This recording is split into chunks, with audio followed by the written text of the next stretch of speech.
Olho é a obra que eu considero que é uma obra síntese de todas as minhas vivências e cultura arquitetônica.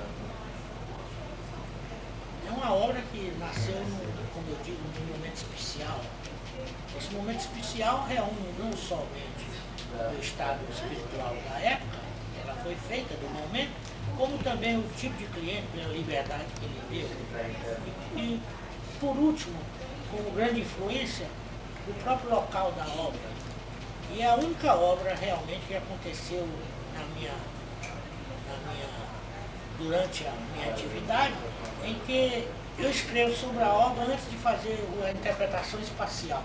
Isto porque ela tendo sido um concurso privado, onde foram chamados 5 escritórios de arquitetura, entre os quais o nosso, eles pediam, mandavam o programa, o terreno e o pré-dimensionamento e pediam que não queriam um estudo preliminar através de desenho. Queria saber que o arquiteto, com esse material, o que é que ele podia fazer para atender a sede de administração regional da Chance aqui na Bahia. Então a obra se tornou única na ocasião para mim, porque é uma obra que eu escrevi a priori em texto, eu escrevi todas as grandes influências dessa obra. E curiosamente, a obra, depois de feito o projeto, desde quando nós fomos escolhidos no concurso para fazer essa obra, nós verificamos que tínhamos obedecido aquela previsão que foi feita através de um caráter teórico para a obra. Uma obra que eu me lembro que uma das coisas que mais me preocupava nesta época era a expectativa em torno do cenário existente. Isso porque a obra era vizinha, o recente centro administrativo tinha sido construído. Era uma obra assim de muita importância para a Bahia, o novo centro administrativo, onde constavam várias edificações. E isso gerou uma expectativa em torno do cenário que iria envolver esse centro administrativo. Esse foi um dos pontos que eu enfoquei bastante na hora do texto, antes de fazer propriamente um estudo espacial da obra. Citava também que a obra iria obedecer um sistema modular para ter a possibilidade de progredir horizontalmente. E citava também que nossa atividade sempre estava ligada a um simbolismo e uma representação, sobretudo, da nossa cultura e outras coisas mais que eu não me lembro agora para citar.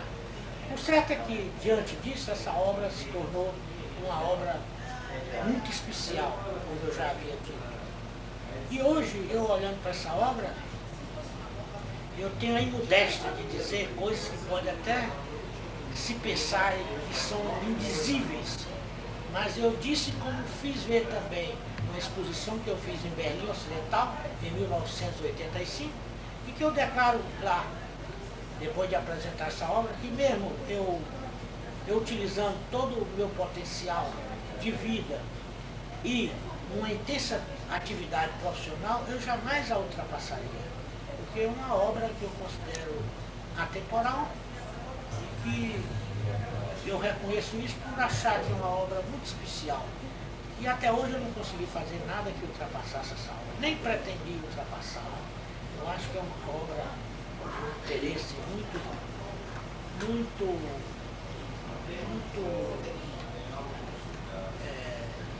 uma obra de interesse que eu posso dizer modestamente universal. Ela hoje pertence a esse patrimônio da arquitetura. Posto isso, eu vou voltar agora a descrever, pormenorizando a obra em si. Ela para ser interpretada materialmente, ela ficou submetida à convivência pacífica das tecnologias. Eu reservei que essa obra deveria ser representada através de 3 materiais. O primeiro, e é o que é mais imortal, porque toda a humanidade tem uma competência enorme de trabalhar com ele, que é o tijolo. E o segundo seria um depoimento da nossa situação atual na Bahia. Nós já estamos fazendo a pré-fabricação de concreto armado e eu queria dar um depoimento disso. E terceiro, eu havia lido na ocasião uma programação do governo, na época, que dizia no segundo PND, que é o Plano Nacional de Desenvolvimento, que em 1980 o Brasil estava atendendo a sua demanda interna de aço, de devido à sua produção, que aumentaria bastante. E isso me entusiasmava, porque achava que era direito do arquiteto trabalhar com esse material, que ele não trabalhava com esse material. Então tinha de conhecer os perfis, a existência de indústrias, das fábricas que podia fazer, e o comportamento, sobretudo, mecânico desse material, como vencer as grandes luzes, etc. Então, eu, diante disso, que a obra foi projetada em 77, isso é importante que seguir. Ela vai completar quase 2 décadas agora. E então eu achava que o arquiteto tinha o direito de trabalhar já com esse material, porque viria, já em 80 nós podíamos trabalhar com ele com mais tranquilidade. Como hoje você vê a presença do aço em várias obras de arquitetura. Nós estamos em 95 e já em 90 já possuía essas obras, porque existia esse material. E eu na época então juntei essas 3 matérias para trabalhar. O tijolo, o concreto pré-fabricado e o aço. O tijolo, ele iria representar toda a estrutura vertical e ao mesmo tempo seria a vedação de todos os elementos. Seria um elemento de vedação quando houvesse necessidade. O concreto pré-fabricado seria para a estrutura horizontal, ou seja, as lajes. E o aço eu elegi para representar todas as passarelas, brises solés, escadas, etc. Com esse material, então, eu passei a fazer um projeto baseado de acordo com a capacidade de cada matéria dessa. É uma obra que eu considero mais representativa daquilo que eu sempre advoguei, que era a simbolização e representação da cultura nossa, da cultura da Bahia. Sem negar a cultura universal, claro. Quando eu digo isso, eu quero dizer o seguinte, toda a cultura universal era processada através da nossa cultura para ter uma representação. Posto assim, vocês quando visitarem a obra, a primeira imagem que vocês têm dela é realmente um clima, uma obra assim, que já traz uma lembrança histórica de uma obra. E esse aspecto, ele foi feito devido a uma coisa que estava contida dentro de mim, que era uma sensação que ainda sobrevive até hoje, quando eu vi pela primeira vez as grandes muralhas existentes na ladeira da seção da praia, na ladeira da montanha, isso porque eu conhecia todo o fato histórico da Bahia, e vendo essas muralhas, ela representava para mim e deixou marcada, como se ferrugado no couro, né? Marcado na minha mente esse clima monumental e histórico. E a obra parece que me traduz isso quando eu olho a obra depois de construída, eu verifiquei que realmente eu tinha alcançado, impregnar a obra dessa sensação inicial. A outra sensação inicial que eu procurei, não é inicial, a outra sensação que eu procurei estimular era uma ligada ao nosso procedimento baiano. O baiano, não só devido à sua miscigenação, mas ele é um elemento muito informal, que ele recebe as pessoas como se as conhecesse há bastante tempo, é sempre com muita simpatia, com muita alegria. Quer dizer, isso está no convívio do baiano, isso faz parte da formação do baiano. Então essa obra, ela é muito formal, porque ela não tem uma porta fechada, já tem a entrada principal, hall, etc. O sujeito lá tem liberdade de entrar por lados que achar mais conveniente na obra. Embora ela representa no primeiro momento de vida a necessidade da escala arquitetônica, ela apresenta uma escala monumental no início, mas logo em seguida ela dá a dimensão da escala humana, quando você começa propriamente a penetrar nos espaços externos da obra. Espaços esses que é muito difícil de saber quando está no espaço externo e interno, isso dentro da informalidade realmente vai. Bom, e toda a preocupação que eu sempre procurei resolver é a preocupação com o clima. Nós todos sabemos que nós vivemos num clima chamado de selva, isto é, um clima muito quente. Mas, por outro lado, nós temos 2 coisas fabulosas. Primeiro é a atmosfera solar, que é de um brilho incomparável. E segundo é a amizade que a gente tem com os ventos alisos que eles sopram do Oceano Atlântico. Então esses ventos que circulam, ele ameniza qualquer ideia de um clima mau. Ao contrário, é agradabilíssimo a Bahia, aqueles becos, essas ruas estreitas que a gente entra, receber aquele bafejo. Então quase nós não sentimos esse calor e essa umidade que existe realmente no nosso clima. Então a grande preocupação com ele foi criar condições climáticas suficientes para que o público dirigir essa obra tivesse esse conforto. Porque normalmente, embora hoje tenha um processo artificial de climatizar através do condicionamento de ar, como existe, mas isso só existe nas áreas de trabalho. Nas áreas públicas não existe esse condicionamento de ar. Então eu procurei dotar esse espaço público totalmente climatizado. Além de totalmente climatizado, sem sentir-se aprisionado, sempre com uma liberdade desse clima baiano que eu acho.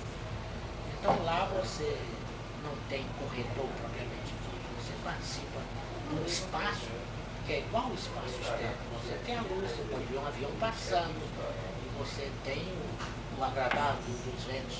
Isso porque lá está definido esse processo de circulação de ar, conforme os ventos alisos, que tem sua dominância, conforme a eco, os mesmos necessários, e faz esses cruzamentos de ar e permanentemente está muito agradável lá dentro. E além disso, é uma obra que a qualquer momento você esteja lá dentro, você vê o passar do dia, não é tão simples perder uma noção, saber quando é de tarde, quando é de noite, quer dizer, a todo tempo você visualiza isso.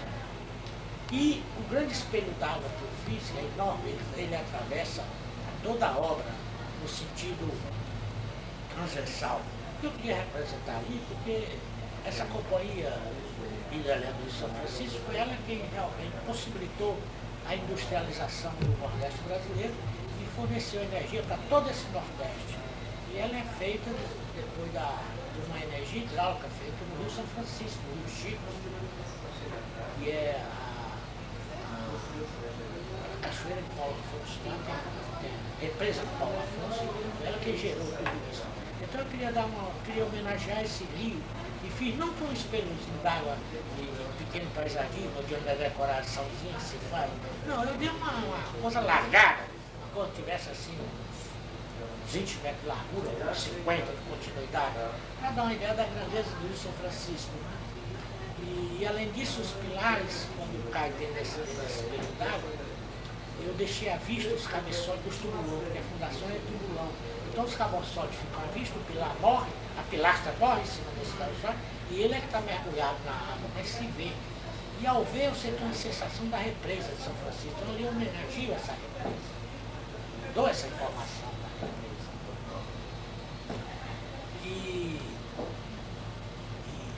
E outras coisas também que às vezes eu nem me lembro. Mas por fim, além dessas coisas pensadas e provocadas na obra, registrando, simbolizando, interpretando esses fatos que são importantíssimos, eu faço um pequeno cais dentro do lago, lembrando o quê? O nosso cais aqui do mercado modelo, que é tradicional, onde as barcaças chegavam, uma produção do Recon. Então esse cais é uma coisa que estava muito na minha memória. Eu provoco um cais. Cais esse que muita gente hoje se senta nesse cais para ver as carpas que na água são belíssimas, essas carpas. Embora eu não tenha projetado carpa na época, eu tinha projetado era para as garças que viviam formar um habitat ali. Se eu me lembrar que em Arembepe existia um tipo de garça que eu nunca conhecia no Brasil, são as garças rosas, parecia que ela tinha vindo do período do Arte Nouveau, rosa lindo, né? Mas infelizmente a ignorância e certos segmentos, como os caçadores, eles acabaram dizimando todas essas garças que existiam em Arembepe. Arembepe, é uma zona alagada, existia essa. Nunca mais eu vi essas garças. Então eu soube que Paulo Afonso tinha pretendia que viesse casais de garças para botar nesse Rio São Francisco simbolizado. Mas infelizmente não foi possível, demais um biólogo me aconselhou o seguinte: seria muito difícil criar um habitat para a garça, ela ia rejeitar. E eu então me conformei e foram substituídos por carpas. As carpas são muito bonitas, porque são coloridas, etc. E hoje é comum a gente encontrar funcionários sentados nesse cais jogando um pedacinho de pão, né, daqueles dezenas de carpas se aproximarem para. Além do mais, qualquer momento que a gente chega lá, principalmente no intervalo do almoço, você vê nos bancos os funcionários todos sentados, conversando, alegres, depois de ter feito uma baita refeição. Eles estão lá sempre passeando, é muito agradável isso. E eu tenho a dizer o seguinte, que uma das coisas também que eu não posso deixar de registrar, porque acho da maior importância, é que depois que nós fizemos essa obra, a obra foi construída, todo mês nós recebemos telefonema dos funcionários, agradecendo, achando que foi uma maravilha para ele, o trabalho dele, na ocasião, eles trabalhavam muito local, que era muito próprio, e hoje eles se sentem com muito prazer em trabalhar na Chance, eles vão para lá com muito prazer. Isso foi uma coisa importante, isso é muito importante para o arquiteto, receber do do usuário esse tipo de informação.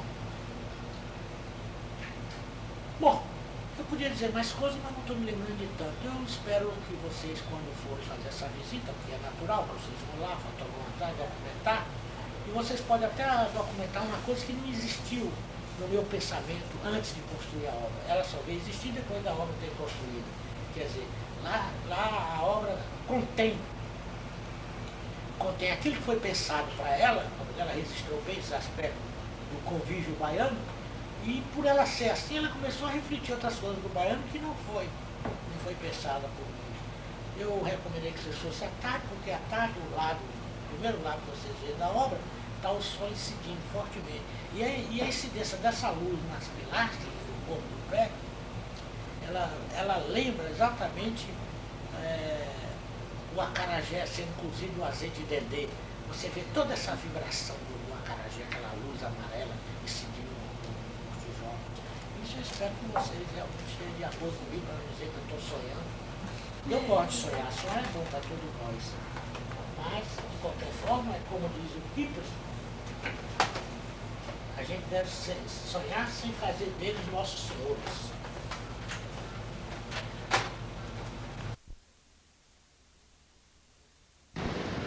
Vamos filmar agora as obras de Assis Reis. Vamos visitar essa obra que nós estamos agora, que é a Chesf, e depois visitaremos as outras duas. Como vocês podem começar a perceber agora, a arquitetura realmente é uma coisa bastante informal, a forma com que ele decidiu ocupar os espaços, uma sensação de liberdade e muito agradável de estar aqui.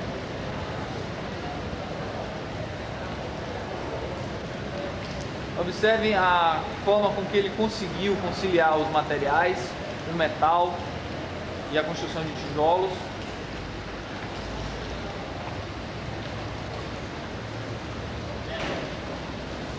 Há um laguinho de uma dimensão grande, significando a represa das hidrelétricas,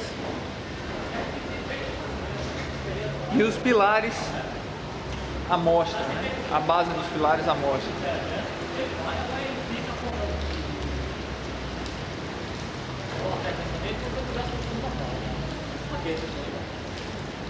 Coincidiu e o feriado e o português cair na letra dele. Que Assis.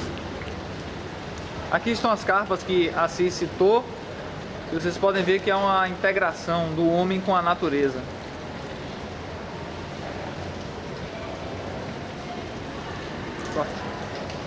Pega aquela árvore ali que tá massa.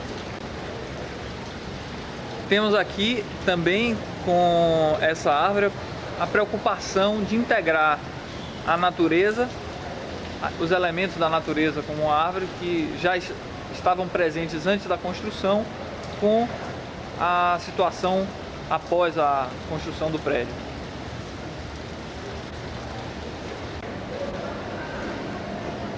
Esse horário que nós estamos filmando é um horário de almoço e vocês podem perceber que os funcionários estão descendo para o refeitório. E observem como há um sentimento de comunidade, porque todo mundo está vendo todo mundo. Há uma integração muito grande, uma sensação muito agradável de estar aqui.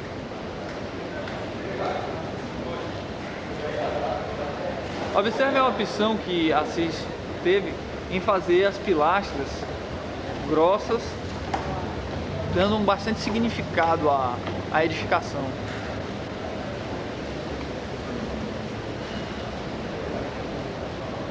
Essas pilastras dão à edificação um sentimento de monumentalidade.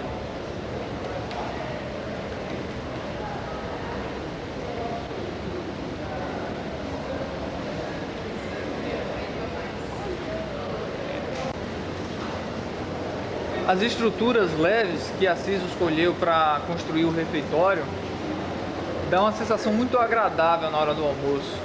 Vocês podem perceber que ele optou pelo vidro e dessa forma não impede que quem está do lado de fora veja e perceba quem está do lado de dentro do refeitório.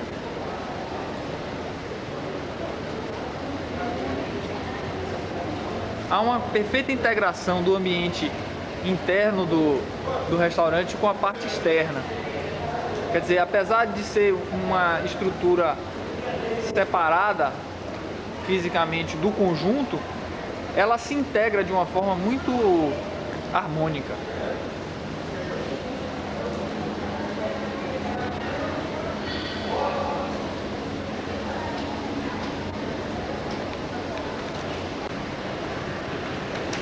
Observe como é possível sintetizar a informalidade e o jeito baiano de ser na estrutura arquitetônica.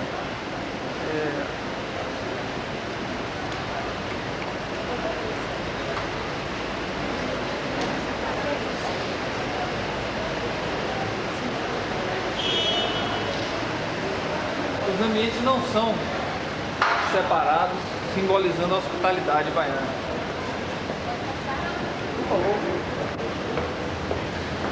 Observe que a circulação é tranquila, né? No momento de grande circulação você sente um calor humano, você se sente acolhido. As pessoas podem conversar à distância, mantendo realmente o sentido de informalidade do baiano.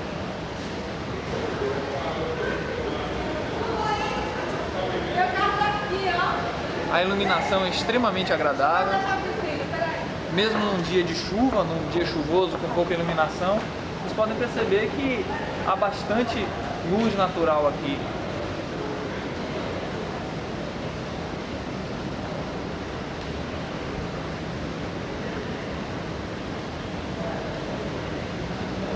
Vamos cair para trás. Isso é um prédio que não se constrói mais, tem visto também. Isso é no tempo que Brasil Grande, Antônio Carlos na Eletrobras, que dá um... Filma aqui, rapaz! Não bate isso não, que eu... Não, tem que matar! Viu? Eu gostaria que o senhor... Não, seu o quê?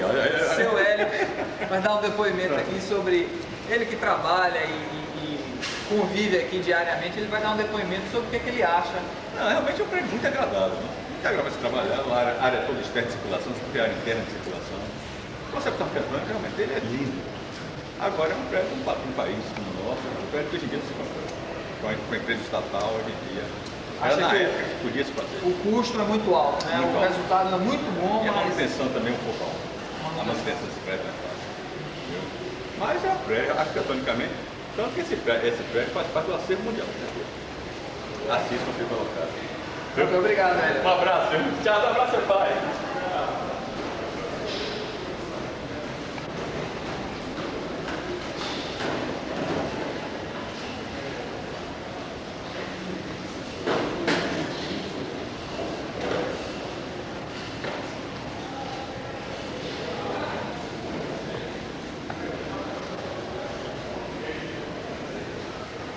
Agora dentro de uma área de trabalho, né, dentro do escritório, vocês podem observar que a iluminação natural é abundante e realmente demonstra que é muito agradável de se conviver e de se trabalhar aqui.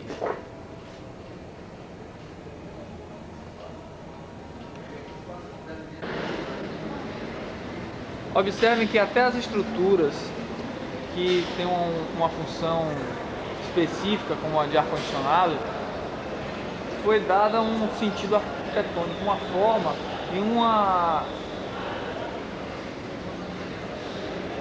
forma que integrou com o ambiente arquitetônico.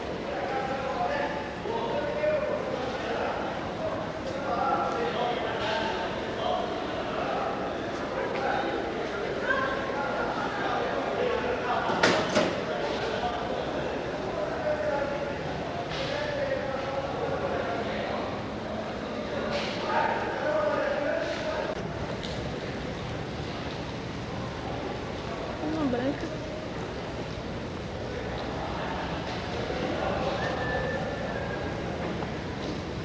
A sensação de estar caminhando por sobre o laguinho. Vulgo espelho d'água.